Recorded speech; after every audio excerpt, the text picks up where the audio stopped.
Hey, everyone. Hope you had a happy holiday season and your new year is off to a great start. We'll get our new year of three-peat after me underway today with a couple of special guests from the best season statistically and maybe as a fan watching in Riverdogs history, the 2022 Riverdogs, who won a franchise record 88 games. We'll talk to first baseman Bobby Seymour and pitcher Austin Vernon, who was an all-star that year on this week's episode.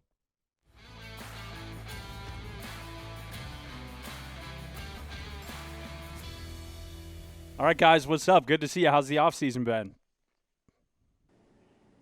It's been good, man. Just got back from Arizona. Just kind of getting back into a grind, and but it's good, man. Same for me. It's been pretty good. Just starting back up now. Yeah, I just got back from Arizona like 3 weeks ago, and then I've been home for like a total of like 10 days since. So yeah. You said you're just starting up, Vern. For a pitcher, everything you do is so routine based, and you're doing this every day during the season. So then you try to take some well deserved time off. But when you start going again, is it kind of like starting brand new in a way? Yeah, no. I mean, this year my season technically went to like November 11th because I was in the fall league. So with that being said, I didn't get to take off as much time as I usually would. Um, so like even because usually whenever I come back to throwing and whatnot, like usually you'll have like little crinks and whatnot, and my arm will feel like so. But now it's been feeling pretty good just 'cause I've been throwing for so long and I didn't take as much time off. So yeah, but no, definitely getting back into it. It's fun.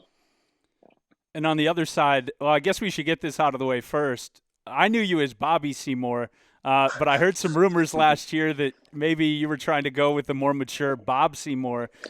So how should we address you, or what's kind of the story on that? Yeah. So really, I don't care. Like you know me as Bobby, Right. so you call me Bobby. That's perfectly fine.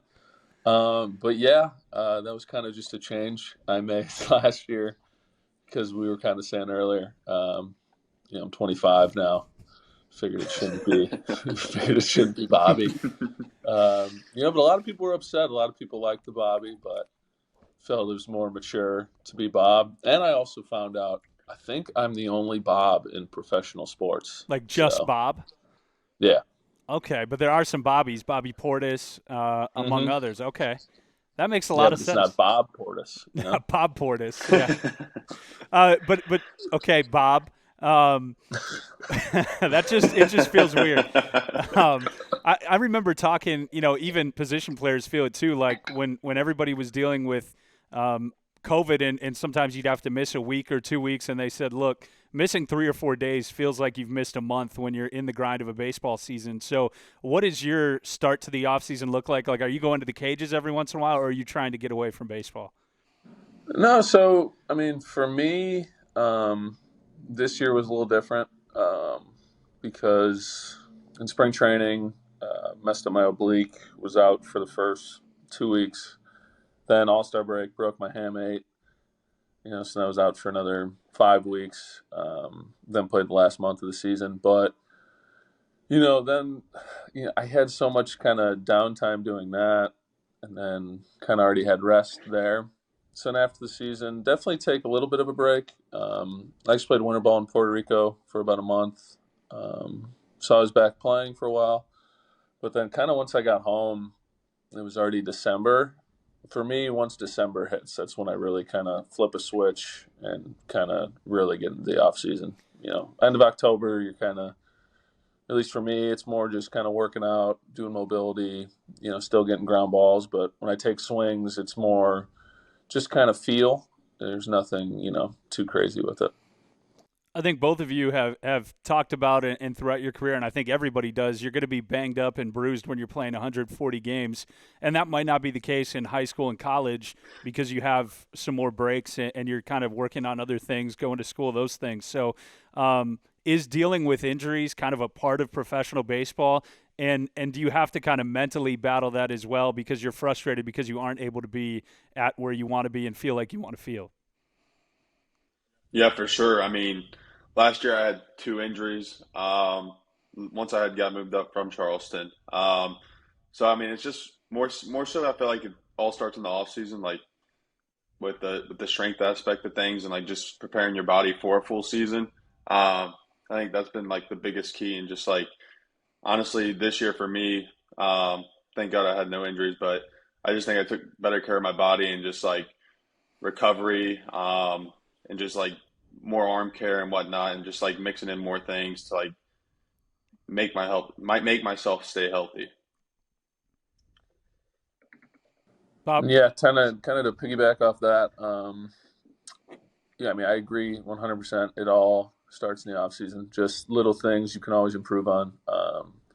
We do tests, right when we get in spring training, and you see where you're mobile at, you see where you're not mobile at, and kind of things you really need to work on. So just to kind of hit on stuff like that in the off season helps a ton. But yeah, I mean, when it comes to in season and with injuries, I mean, when it happens, I mean, this year with the hamate, it's kind of a fluke. It kind of just Right. happens. There's nothing you can really, there's nothing I could really do there. So with that injury, it was more just coming to terms with it and trying to stay as positive as you can. But I mean, really, I just think the biggest thing while you're in season is just to maintain and just kind of get your own little routine. Kind of back to what a routine. Like I know Vern when he talks about plyo balls, arm care, things like that.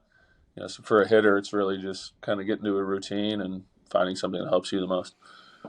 I think that a common misconception, if you're a casual baseball fan, is that when we last see you guys on September 15th or whatever it is, that you guys are just in the off season. But you both mentioned you played baseball after the fact yet. So just wanted to talk to each of you about those experiences. So we'll start with you, Bobby, that you said Puerto Rico. What was that like? What was the atmosphere like? And what did you take away? It was cool, man. Went down there. I'd never been to Puerto Rico, so that was cool just to experience it, see a different culture, things like that. I had our own Ruben Santiago. He was kind of showing me around and stuff, so it was also nice seeing him. But yeah, I mean, it was a really cool experience. All the people involved were great, but um, yeah, it's nice to kind of be back and get in an off-season groove. But yeah, it was nice getting more bats, and the atmosphere was great. It was definitely different than what you're going to see in the States, but all in all, it was great. And then fall, you mentioned the fall league, Vern, and obviously that's something that Major League Baseball has done a good job to market, and it's a place where everybody is sending really good players and people they think have a bright future. So, what was that experience like?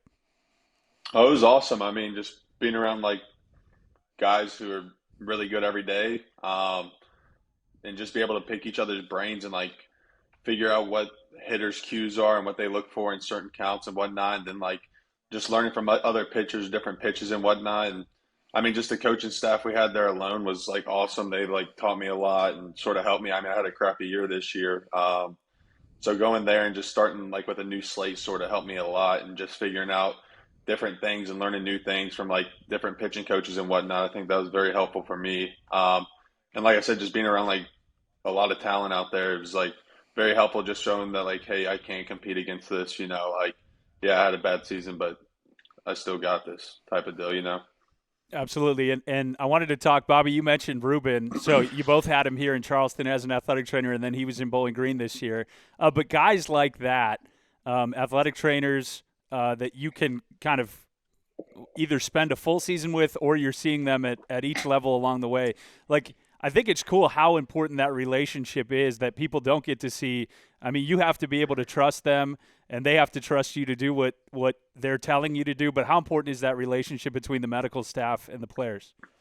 Oh, it's huge. I mean, and me and Vern, we've been lucky enough since we've gotten, me and Vern both in the 21 draft class. We've had Ruben each step of the way. He was with us in rookie ball, he was with us in Charleston, then he was with us in Bowling Green. So, I mean, all those guys, especially from that draft, have a very good relationship with him. So, I mean, it's kind of with everything. Once you first get into pro ball, it's a lot different than college. You don't really know, you don't know anybody really. You start making new relationships, things like that. But definitely making relationships with the training staff is huge. Just for little kind of tweaks that come up in the season. They're going to arrive, but just to be able to have a relationship with that and find something that's going to help you. That's the end goal. And Vern, pitchers obviously spend a ton of time, pre-start, post-start, pre-appearance, post-appearance. Like, how important is it to have somebody that you can talk to and that you trust? I mean, it's huge. I mean, I'm in there just about every day, like trying to figure out something new or just like staying on top of whatever I've been doing and like my routine. So it's huge to have a good relationship with them, especially Ruben. Ruben's a great dude and like he gets it and he's willing to help no matter what. And he's like just a helping hand, and that's like perfect to have. Like that's what you want. It's not like college where like college like you're required to go into the training room. Like it's sort of on you. So it's like more so whether you want to take care of your body or not. And so I think that's been like the biggest thing is like having a good relationship with the trainer. So then that way, when something does come up, like you can nip it in the butt pretty quickly and not like let it prolong. We'll have to make sure. I don't think Ruben has listened to the podcast yet, but I'll make sure he tunes into this one episode and we can say anything bad about him afterwards. But Yeah, there you go. I wanted to talk about, I think minor league baseball, it's crazy now how these 18 and 19-year-olds come in like ready to play professional baseball and they don't look lost. Carson Williams was a good example in the year that you guys were in Charleston. Junior Caminero at the end of the year obviously has done okay for himself. Yeah. Curtis Mead before that was 18, 19 years old. But just talk a little bit about if you think back to when you guys were 18 and decided to go play college baseball, with both of you did. What were you like as a baseball player? And then what went into your decision to go to North Carolina Central, in your case, Vernon, or Wake Forest, Bobby? Yeah, I mean, I think I was pretty immature then. I didn't really get the whole take care of your body, like stay in the weight room, take care of your arm, all the arm care. I mean, like the arm care stuff I do now is like 100 times what I was doing in college. I was barely doing anything there. I didn't really like because I didn't know. I mean, I personally we didn't have the best training staff and whatnot. I went to like a mid major, so we didn't have the most resources. So it was also tough with that. But having those resources now and like being able to realize that it's like if I was to come in this as like out of high school, I mean, I would have been lost.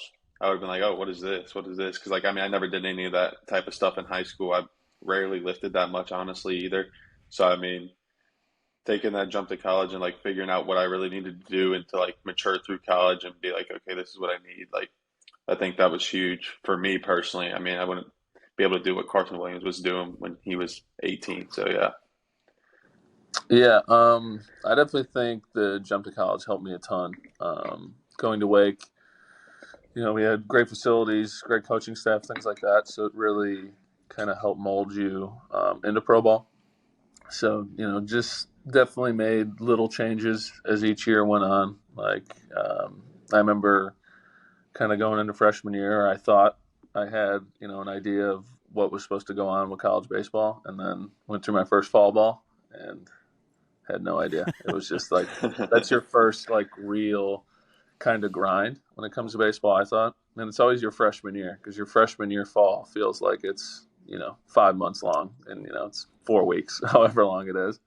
But you kind of get that taste of it, and then you're like, okay. And then that kind of just helps you understand what you need to do to make your body feel good, for you to get better each and every day. If that means, go in the cage before, go in the cage after, go get ground balls, things like that. You just kind of find your own routine, kind of like we were saying earlier. And that's what's going to help you be the best baseball player you can be. And you came up playing baseball in Chicago. I'm from Wisconsin, so I know it can be a little bit tough to play baseball year-round, whereas guys in Texas, California, Florida don't have to deal with that. So how did you attack that situation when there's 3 feet of snow outside? Yeah, definitely. I mean, I've been blessed, like, with the travel teams. The travel team I played with, Tops here in Chicago, they have a great facility.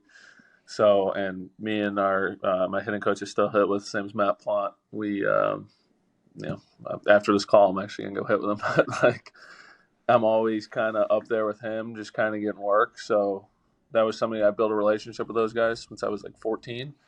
So, I mean, you got to take advantage of it when you're in a cold place like Wisconsin, Chicago, things like that, because we're not blessed to get outside, right, like guys on the West Coast or down in Florida, things like that. So really, I just try to get in the cage every single day and try to just do, little things I can, even if it's, a movement in the weight room that is going to mimic, infield work or, hip mobility, just kind of always trying to do little things that I think is going to help me in the end game.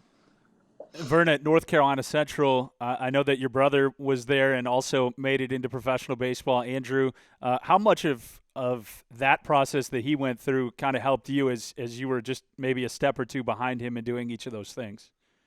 Yeah, I mean, he had the same coaching staff as whenever I came in there, so I mean, it was good to have just because like I sort of knew what to expect and what I was getting myself into. And it sort of helped like guide me through like my first year of college baseball, and then like as it went, like obviously I learned a lot more and more. Um, we had a great coaching staff, and I mean, like I knew what to expect from them. So then I went in there, and just try to do what I could do to earn a spot, and just try to do my best, basically. So yeah, I mean, it was nice to have him along the way. And how surreal is it that that baseball program didn't exist like what, a year after you left? Oh, I played the last year. It was like Yeah. there. Yeah, I mean, it's nuts. I mean, we put up the best year we had ever had in like North Carolina Central modern era history or whatever. Um, I mean, so it was, and we supposedly had one of the best recruiting classes they had ever had coming in. And for that to just be taken away, I mean, it sucked. It was sort of crazy. I mean, who knows why? But I mean, yeah, it's nuts. And you were the highest draft pick ever at the time you were drafted, so that's permanent unless they restart the program. So that's something that I guess you can put on a T-shirt or have it in your apartment somewhere. That hey, you were the highest player ever drafted from North Carolina Central. Kind of cool, obviously, in a relatively disappointing way that it's not going to happen again. Yeah, yeah, no, I mean, yeah, it's pretty cool, but I mean, obviously, we wish there was like more people Yeah. to like for that to keep going on down the line. I mean, just to carry out like North Carolina Central, and I mean, because we had a great coaching staff, Kerner. I mean, he was amazing. I mean, he helped me out so much along the way, and just for that to be taken away from him too. I mean, that sucks. I mean, it's like gut blowing. So, I mean, yeah, it's tough to see happen, especially like because it's like I don't have an alumni now, so I can go back and Right. be like, oh, let me go catch a baseball game, or like let me go hang out with them at practice, whatever. Like that's not like an opportunity for me where like other people still have that opportunity to go do that. I want to ask this of both of you. We'll start with you, Bobby. When did you realize that the Rays were a realistic possibility? Did you know that going into the draft, or were they kind of off the radar? You hear your name and see that you were with the Rays, and you were excited. Yeah. So we at Wake in the winter, we're kind of doing like individual work. We do meetings with all the teams, and they kind of come in. Each team will kind of come in, talk to the guys they want to talk to the Rays in I think November, and the guy would check in every now and then, and that was it. There was nothing crazy, and then the draft was going on, and it was after like the 10th round. I was like, okay, 11th round, 12th. I was like, okay, starting to freak out a bit. And my agent called me, and he was like, hey, you're going to the Mariners in the 14th. I was like, all right, cool. Like, could relax, and then in the 13th, the Rays went and picked me. I hadn't really talked to anybody, and that was that. They called me, about 20 minutes after the pick. I was really excited, and I'm really glad it happened because, obviously it's, as we all know, it's an unbelievable organization, and I know, none of us could be any happier. So it was awesome. Vern, what about you? What was draft day like, or the day you were drafted, and did you have a feeling it was going to be the Rays, or was that kind of out of the blue? I was out of the blue, so I never actually talked to them at all, not once. So basically, like the ninth round that came around, and like my agent just called me. He was like, "Hey, the Rays are taking you in the 10th," and I was like, "Okay, sick, like perfect, I'll take it." But yeah, no, I had never talked to them or anything, so I'd never heard from the first time I'd ever heard from like the Rays was right before like the 10th round, and then yeah, but I mean, it's like Bob said, it's a great org to be in, and I mean, I couldn't be happier with where I'm at. Did either of you have like a welcome to professional baseball moment? I remember talking to Shane Sasaki, and he said he was in the FCL and he went to bat and he came back and he's like, man, I feel like that guy was throwing pretty hard, and it was Brustar Gratterall on like a rehab, but he had no clue that it was a big league closer that he was facing. Did you guys have a similar experience or anything like that? Yeah, I mean, I think every hitter has an experience like that in the FCL.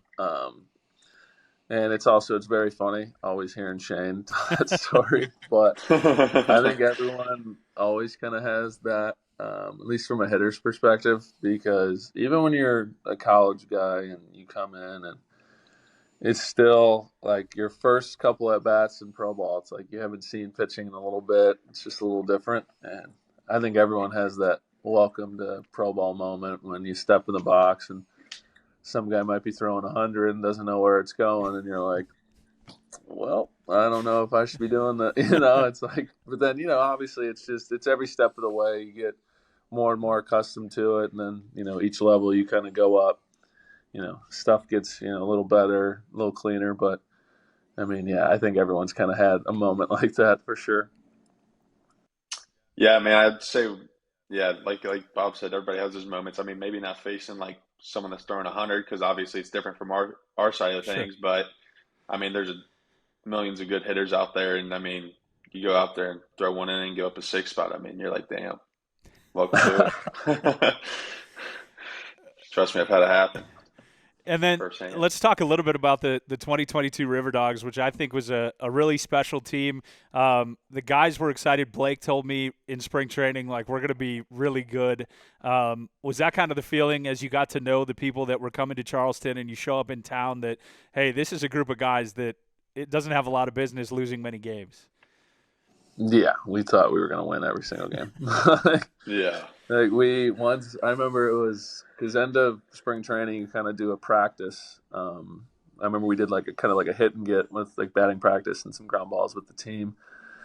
I remember I was going around. I was like, man, we got a lot of guys here who, it's almost like, why are they even here? You know what I mean? Like these Yeah. guys are too good to even be here almost. And man, I think we kind of showed that. But yeah, we definitely had that thought well before season started. Yeah, 100%. And I mean, we played with a lot of those guys the year before in the FCL. So we already sort of knew what to expect. And I mean, like Bob said, I mean, we had a pretty stacked roster to say the least. I wanted to ask about a couple of moments early in the season. I think one is people hear about Charleston from other guys in the organization, and they say, look, you're going to really like playing there. It's rowdy on Thursdays, all these things. But the first moment, I think there's always like the first home game, somebody does something, and you actually hear the crowd and how into it they are, and it's like, okay, this is real. And for your season, I thought that was Drew Baker's home run on opening night. And I remember Drew telling me he did like a jumping fist pump between first and second, and then he Yeah. apologized the next day because he was like, I don't know what happened, but I just lost my mind because it was so loud. But is that kind of the moment when you were like, okay, it might be pretty fun to play here as well? Yeah, Yeah. definitely too. Because I mean, that's Bake too. I mean, it's like he hit that. And I remember he hit it, and he's turning around, looking back at the dugout, going nuts. And you can definitely just, I think, honestly too, I think he was feeding off the crowd. So I think once we all kind of realized that that's the atmosphere we're going to be playing in, it kind of even put us up playing another notch. Yeah, I mean, I still think that's the best atmosphere I've played in since I've been in pro ball. So, I mean, it's pretty electric, especially when you're playing good and winning. They love it. So, I mean, it's just good to be around. I mean, it gives you a little adrenaline bump too when you're out there. So, I mean, it definitely helps for sure. And then the other moment early in the season when I saw something I'd never seen, we were in Salem. It was, I think, the day before, or the day after Jack Snyder showed up and did the whole Oh, stretching in the clubhouse and then pitched in a game. But we were in the ninth, up by one, and one of their faster players hit a ball into the right field corner, Oh yeah, and yeah, and yeah. Mason Auer goes and grabs it against the hosed them. wall. And I'm guessing, Bobby, you had a pretty good look at this as it sailed over everybody's head. And I was like, where is that ball going? And it one-hopped into the glove of the third baseman who put a tag on, Yep. and that pretty much saved the game. What was that like to see in person? So I got a good story for this one. We were in spring training, and so Mason, and Drew had a house, and this was our first spring training, and we were, I think, doing cuts and relays, or we had a game, something, and Mason threw a ball up the line. And I cut it off. He wasn't very happy with it, so I'm like, he's like, why are you cutting that ball off? Blah blah blah. I'm like, we're up 4. It's the 8th inning. Let's get the ball to second base. Trying to talk to him. He doesn't want to hear it. Next day, we're doing cuts and relays again. I'm like, all right, I'm just going to cut off every ball he throws me, just mess. Cut off every single ball. He's all pissed and center and right. And then he was like, we're sitting there, we're eating dinner. Me and Drew were kind of laughing, and Mason's like, he's like, if you're gonna cut the ball off, I'm just gonna throw it over you every single time. He didn't hit the cut with me in there one other time since I played with him, which I think is hilarious. But I remember he made that throw; it was unbelievable. And then he just goes, "See what happens when you don't cut the ball off." I'm like, okay, makes sense. But no, that was a game saver, and that really was just an unbelievable throw. And as a pitcher, when you see guys, and I remember the outfield early that year, I mean, Sasaki was in center, Drew Baker was in center. You had Mason playing some center field, but mainly right field, and a ball gets hit in the air. You've got to feel pretty good, or even if a ball finds a hole somewhere, that they're going to go make a play for you. Oh, 100%. Especially with that outfit. I mean, they're all three. They can fly. Um, they all have a lot of fill out there too, and they know what they're doing. And then obviously Mason has an absolute bazooka. So, I mean, having that out there behind you, you love that as a pitcher. And you both had incredible seasons in 2022. I think, Bobby, you got off to kind of a slow start, and you were like, I'm just timing wise, I'm just off. And everybody's like, this guy's a great hitter. We've seen him do it for how many years? And when you know that in your head, but like one thing is just a little bit off timing wise, like how do you get through that, and what do you work on to eventually snap out of it to have the year you did? Yeah, I mean, the biggest thing with me when it comes to when you're struggling, it's like you just have to find ways to stay positive.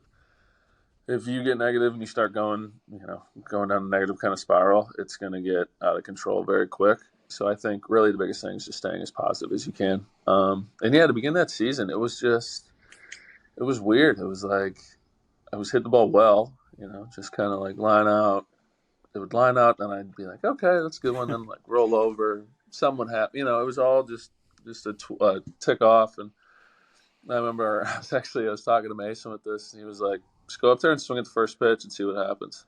I was like, okay. And then I did that, and then that's the at bat I homered my first hit, and then kind of from there it started to click more and more. But yeah, definitely that slow start. It definitely it helps because it helps you kind of understand the way the game, the way the game's going to go. Sometimes it's not always going to be, 3 for 3, 2 for 4, things like that. Like it's going to be a struggle, and sometimes you're going to have to grind to get the results you want. But the end goal is there. So.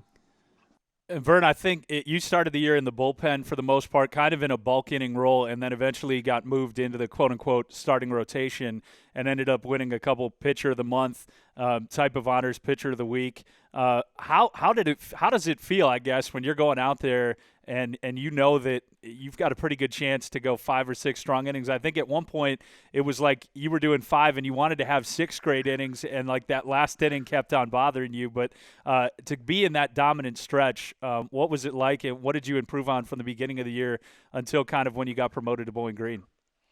Yeah, I mean, I feel like the biggest thing was you can't ride the highs and you can't ride the lows. That's the biggest thing I've learned, honestly, since being in pro ball. You just got to sort of stay mellow and just attack every day. I think the biggest thing that helped me is just I had all my pitches working from the time I got there. I mean, in spring training, I was terrible. I was surprised. I personally broke camp. I thought I was going to stay in extended, and I broke camp, and I guess everything just took off from there. But getting a little adrenaline bump definitely helped me. But yeah, I just think being able to attack like hitters with all pitches, I mean, definitely helps. And I mean, this year I obviously saw what happens when you don't have all your pitches, and stuff happens. So it's just like finding the little things that work and figuring out what you need to fix and whatnot, and to like be the best self you can be. I'm not trying to get you guys to say anything controversial, but I think an interesting question that I have for somebody who's living it as a player, everybody's favorite thing about minor league baseball is to watch prospects and look at teams and be like, okay, this guy's had a great month. He should be promoted right now. And they're like, when is this guy going to get promoted? When you are playing really well, like, are you thinking about that at all? Or do you have to kind of remove that and just say the organization knows what they're doing? They're going to move me up when they feel it's the right time. Yeah, I mean, I feel like Yeah, you Bernie, want to take go. it.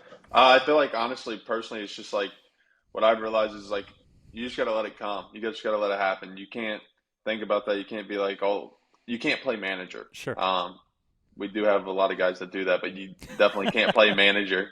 Um, you just got to go out there and compete every day. And I mean, if you're putting your best foot forward each and every day, like your time will end up coming. You just got to wait for your time to come. I mean, you can't try to push that or anything. You can't play manager because then that just makes your life miserable, sort of. I mean, I've seen it firsthand plenty of times, especially with pitchers. So I feel like that's the biggest thing. You just got to go out there and compete each and every day, and your opportunity will come when it comes. He said it. Beautiful. Look at that. I think that that season, a big day was the end of the first half. You guys were the second best team in minor league baseball. I'm sorry to disappoint you, but we're going to touch on it briefly. And it just so happened that the team with a better record than you happened to be in the same division of the same league. But that night had a chance to be really special when Luis Leon hits a walk-off home run. You have to win. Myrtle Beach has to lose in Kannapolis, and they were losing for most of the game. But kind of take me through that night from the moment Luis connects and hits a walk-off home run, go to the clubhouse, watch the end of the game, and end up being disappointed and not qualifying for the playoffs. Yeah. Yeah, it sucked because we made that pitching change, and it was first pitch that kid threw. He homers.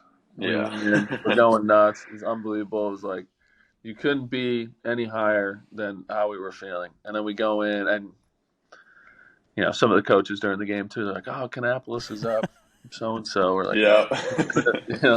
we got a chance." And guys are, they're running to the clubhouse, go check, but it was just we're watching the game, and you can once it got to extras, you can kind of just feel it. And I was like, yeah, I don't know. Like it just seemed like Kannapolis. It was like everything kind of just ran out for them, and then they lost. But so that was tough, man. Because we were all so excited, but still, at the end of the day, we felt like it didn't matter. It's like if we had the same team in the second half, we were going to do what we did. We still played great in the first half. We lost by half a game, whatever it was, but we knew in the second. Yeah. And Vern, you ended up getting promoted to Bowling Green there in the second half after really, as I mentioned, taking care of business there after the All-Star break and from the end of the first half into the second half. So as the team is going on this run, and I talked to Chandler Simpson about the same thing, obviously Bowling Green made the playoffs, had a great end of the season winning a championship, but are you still keeping an eye on Charleston and the guys that you spent 3 or 4 months with and seeing how that season is going as well? No, yeah, it definitely was. I mean, obviously, because I was a part of that team for just about over half the season, so I was definitely like keeping tabs on them, seeing how they were doing and whatnot, and it was obviously great to see them win it all. Obviously, it would have been nice to be there too, but yeah, we won it all, and it would have. I mean, the atmosphere there compared to Bowling Green is like second to none. It's not even close. So it would have been maybe a little bit more fun, but it was still fun, Bowling Green. Yeah, I was going to But ask. yeah, Bowling Green is different, and hitters have talked about it. so much I different. think X talked about this, Xavier Isaac, and he said, in some ways, I enjoyed high A better as a hitter because guys are locating a little bit more around the plate. It's not as erratic. You can get a little bit more comfortable in the box. But what is the biggest difference when you go from that level to high A and then, as you experienced, even high A to double A? Yeah, I mean, the biggest difference I see, it's like in low A, you definitely see guys that are going to spray it a little bit, and they're going to have good stuff. And then, it's kind of I always just relate it back to each level, like when you're a kid, when you're in eighth grade, and then you go to high school and you're playing baseball. You're like, oh man, that kid's throwing. However hard he's throwing, you think it's really hard, but after you kind of get used to it, a couple weeks, however many at bats you need, you start getting used to it. So that's always how I try to keep it simple. But from high A, same velo, guys are throwing hard, still sprayed a little bit, but it's definitely more consistent. And then the biggest thing when I got to double A, what I noticed is definitely their stuff is probably a little sharper, and guys just know how to pitch. You're not going to get much over the middle of the plate. It's going to be working corners, in, out, stuff like that. But yeah, I mean, I think each level you're going to see a jump, but I just think that's part of the game. And Vern, what did you notice? Are hitters a little bit different when you go from single A to high A as well? Yeah, I definitely think there's like better approaches, not as much like free swinging. And I mean, obviously, as you keep going up, that's just how it's going to be. Like being in the fall league, that was like a big thing too. They have great approaches out there, and they know their zone. Um, so as you keep going up, that's just how it's going to be. And they're just going to know the zone, and you just got to be able to be in the zone and attack the hitters. Just to put a bow on the 2022 season in Charleston, you mentioned it, Bobby. You guys felt like if we have the same team, we're going to win the championship. Now, you didn't have the same team. Guys like Drew Baker, Mason Auer, Vern, and so many more, Ben Peoples eventually, just a ton of guys ended up moving on to the next level. But what's really impressed me about the Rays is if a guy gets moved up, you're also moving up a guy who's really darn good in rookie ball or in the FCL. And that year, it just felt like that. I mean, I looked at the roster in the last week of the regular season. Brock Jones was there. Junior Caminero was there. Carson, you were still there. Shane Sasaki was there. He won the batting title. And I'm like, I don't see how you're going to lose a game. And it turned out you didn't in the playoffs. Yeah, yeah. It was really. I mean, it's everyone just meshed really well. Like this is something I've told Blake and other guys who have asked. Like that's always just been like I always looked at it from the coaching staff down, and I thought Blake kind of really kept all that in check. Blake was a great players coach. He kind of had a great mix of when to do early work, when to do specific things with these guys, and then just kept everything very kind of like just chill and low key because he understands because it's 140 whatever game season. Like Right. that's what you're going to have to do. So I just thought, all our relationships from the top down were great, and I think that's why we won and we meshed so well as a team. And then it ends in Lynchburg. We ended up having the big celebration of the batting cage behind left field. Couldn't get any pizza in Lynchburg. Everything was closed. I remember they brought like 2 pizzas for 50 people. Yeah. But what is it like when you catch the final out of a? I mean, everybody dreams about that, right? You win a championship. You have the ball in your glove. How cool was that when Ryan Spikes backhands, throws to first, and you're doing the dog pile, and you're the guy who catches the ball? It was cool, but it's like you don't know what to do. you're like a little kid. You're like, well, am I supposed to jump up? You know what I mean? You don't know what to do. But once I kind of I caught it and I was like, oh man, we did it. And then we all just kind of ran to home plate and then obviously had a fun night. But no man, I mean just that team. It really was it really was a special team. I mean, when you look at our pitching staff, when you look at that lineup, I mean, it really was just – I feel like we're going to look back at that team in, 10 years and just be like, wow, this was maybe, one of the best teams I've ever been on. So it's pretty cool to see. What did you do with the baseball? Do you know where it ended up? Did somebody keep it? Did you throw it? Did you put it in your pocket? No, definitely didn't throw it. I want to say – I think I gave it to Blake, I think. Or maybe I don't know. We're going to talk to him I feel eventually. like- We'll track it down. Yeah, I don't know. I don't know what exactly. I don't think I have it. I think I gave that to somebody. Okay. Cool. And Yeah. you had you mentioned that sometimes you're not going 2 for 4, 3 for 5 every day, but in the championship series, you were going 3 for 4, 3 for 5 every day. We talked about what it's like when things aren't going well. What's it like when it is going really well? Oh, it's the best. You don't care.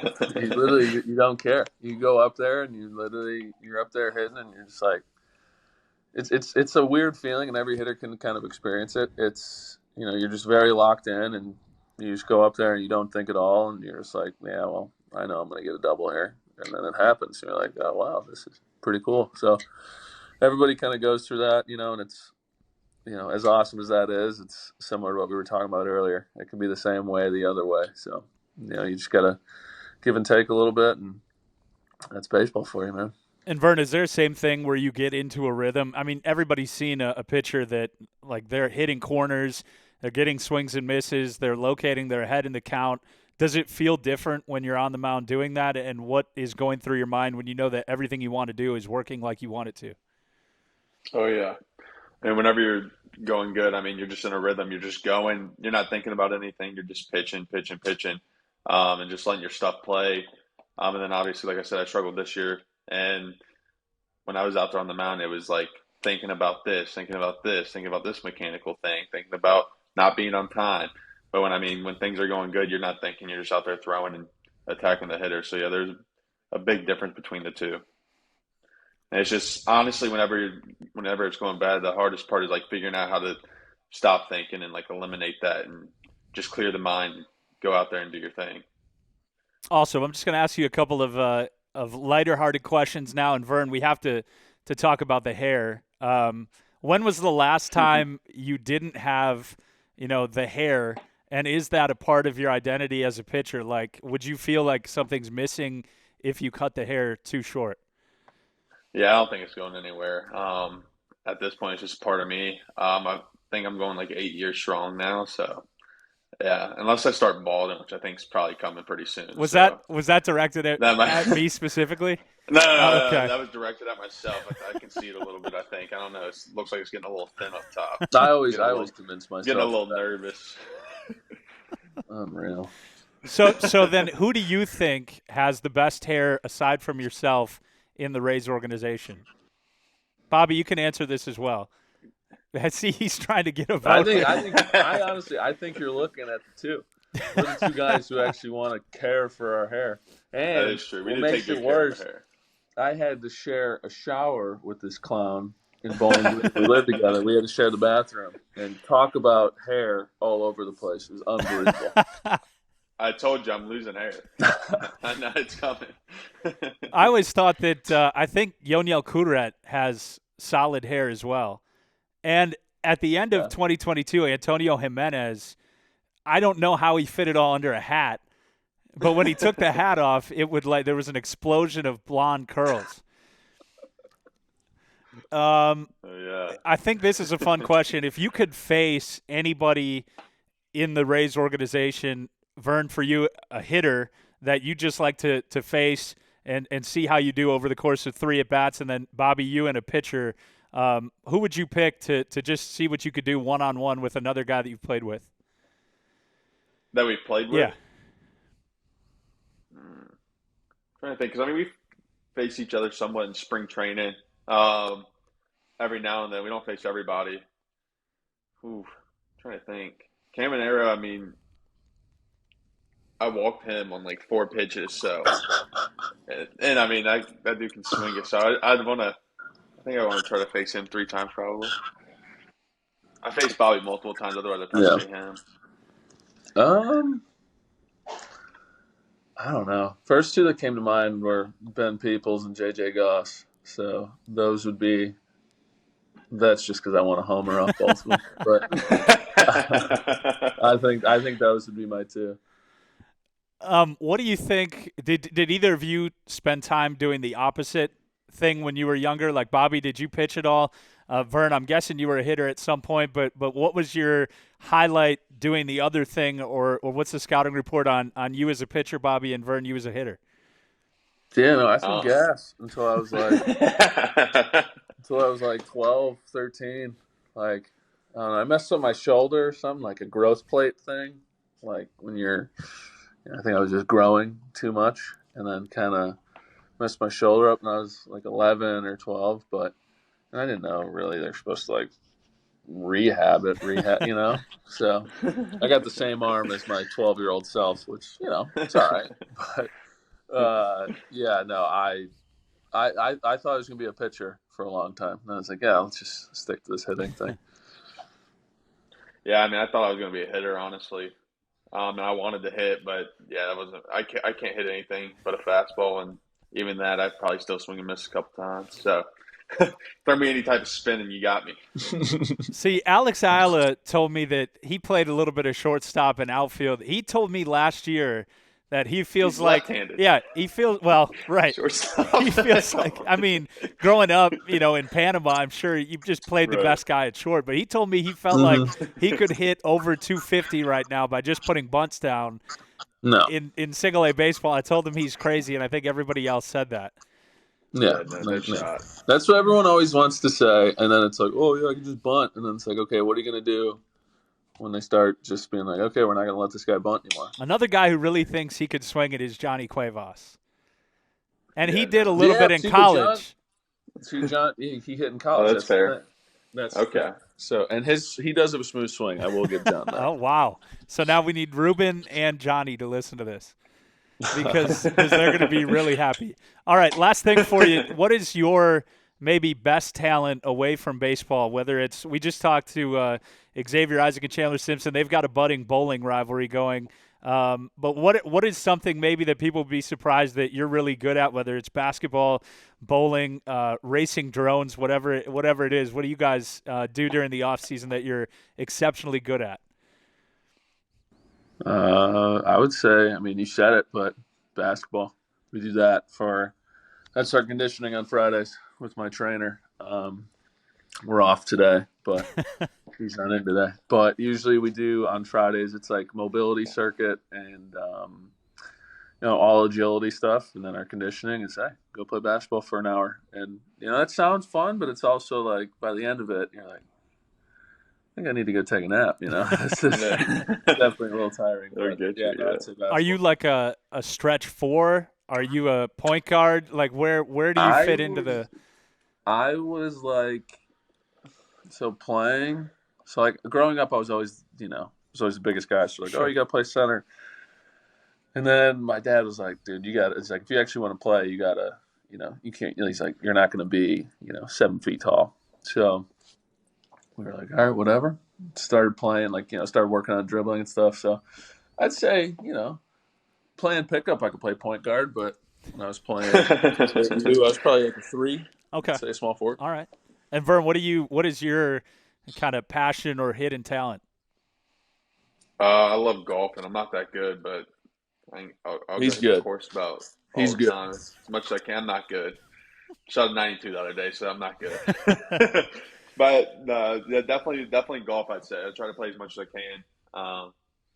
I enjoy it, but wish it could be a little better.